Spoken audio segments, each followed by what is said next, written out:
and that is when you're going to quit. Do not quit your job because you want to be like those movies where you quit your job, you go all in on the business, and things work out, and you can get to send that message of F you to your old boss or to those who doubted you. Do not do that.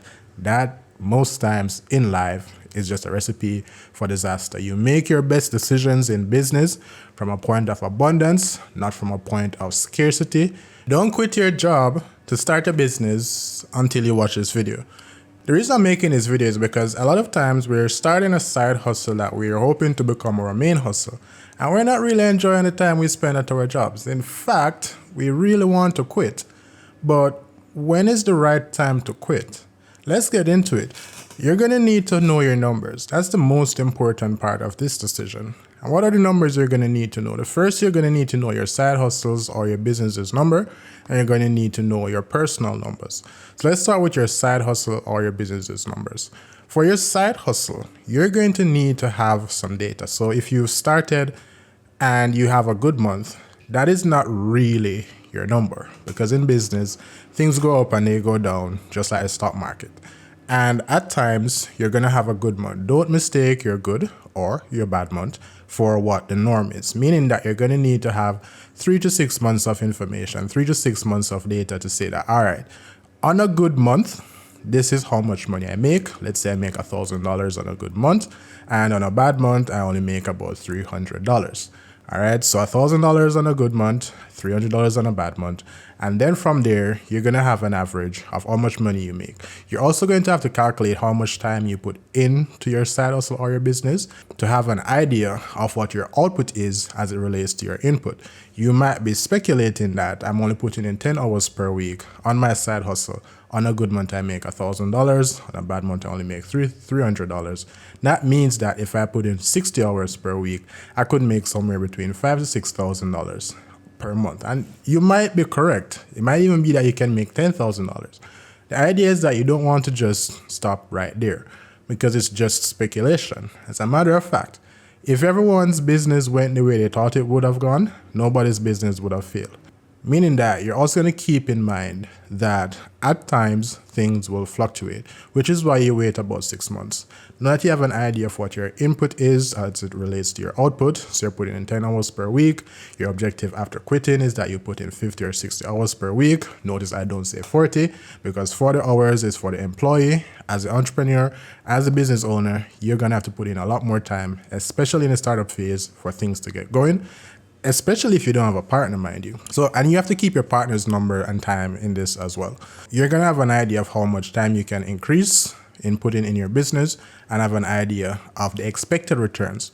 But these are just expectations, which is going to bring us to the final part of knowing your business's numbers. What are your costs? Your fixed costs. Fixed costs are costs that regardless of whether or not you make a sale, you're going to have to spend this kind of money. So if you're renting a spot for your side hustle, that's going to be a fixed cost. And then you're going to have your variable costs. Variable costs are costs where as you make more sales, you are going to increase them. So let's say you're selling a product. As you sell more product, you're going to need more ingredients. Have an idea of your costs as it relates to your income to have an idea of what your profits are. So we're going to say on a good month, our costs are going to be $300. On a bad month, our costs are $100, which means that overall, we're bringing in $200. That is a 300 minus 100 in costs on a bad month. And on a good month, we're bringing in $700 profits-wise. All right. So that's your number, $200 to $700, bad month to good month. That's your profit. The next number that you need to know is your personal number. You are working at your job, you hate your job, but it pays the bills, keeps food on the table, and provides for the family. Especially if you have a family, do not just go ahead and quit your job. Now you're going to keep in mind that, all right, I have some expenses and I have an income.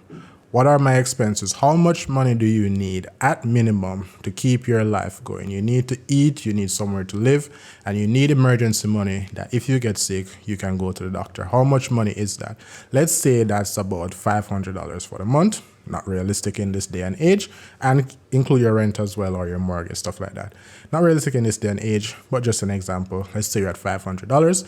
Then you're going to keep in mind that You need to make $500 from your side hustle consistently before you quit, meaning that on a bad month, you need to at least make $500 in profits to keep the lights on in your personal life. And on a good month, then everything else is gravy. All right. Now that you know how much money you need to keep your life going on, and you also have an idea of how much money you're going to make in a range from your good month to your bad month, you're going to have to look at the long term. You're going to have 3 to 6 months of business data that you're going to collect in terms of sales and business performance. And of course, it doesn't have to be that long, because if every month you're making more money than the month before, then it accelerates how quickly you can leave your job to start to work on your business full time. You're going to also have to save up some emergency fund, which is very important. And this is going to be especially true if you have a family, you're married, you have children, or you have someone who is dependent on you, right? We recommend 6 months of expenses saved. So let's say you have $500 in expenses per month. You're going to save 6 months. You need to have about $3,000 saved. And then you can really consider quitting your job. And here's how this is going to work. This is how this is going to look. You have $3,000 saved up, which is about 6 months of expenses. And in your business, after 6 months, on a bad month, you are making $800 in profit, meaning that on a bad month, you can pay yourself enough money to cover your personal expenses and remain profitable in the business. This is when you're going to quit your job. All right. You will still have the $3,000 or 6 months of expenses saved, which is good.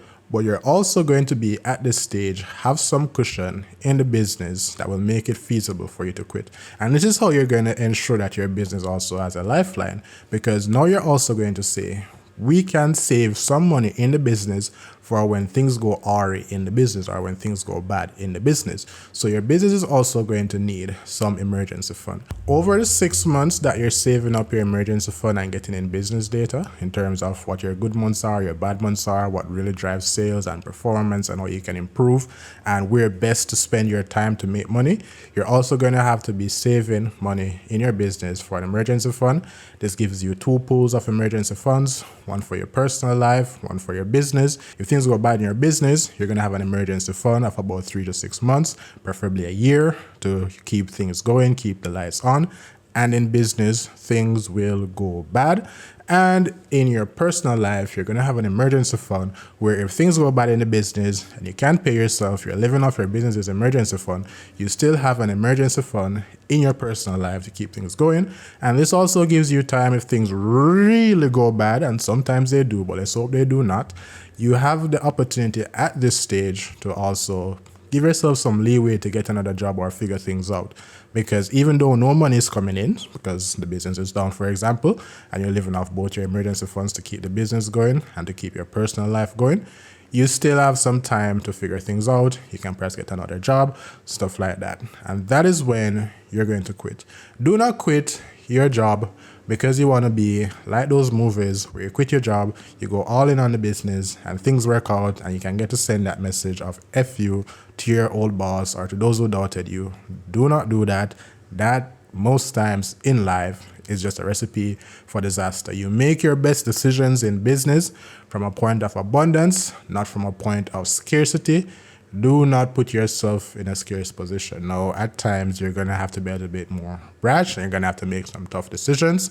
I get that, but as best as possible, follow the advice that I've given in this video. Also, if you're starting a business, why not have a consultation with our team and we will help you understand how best to increase your sales, make things profitable, and keep things going in your business.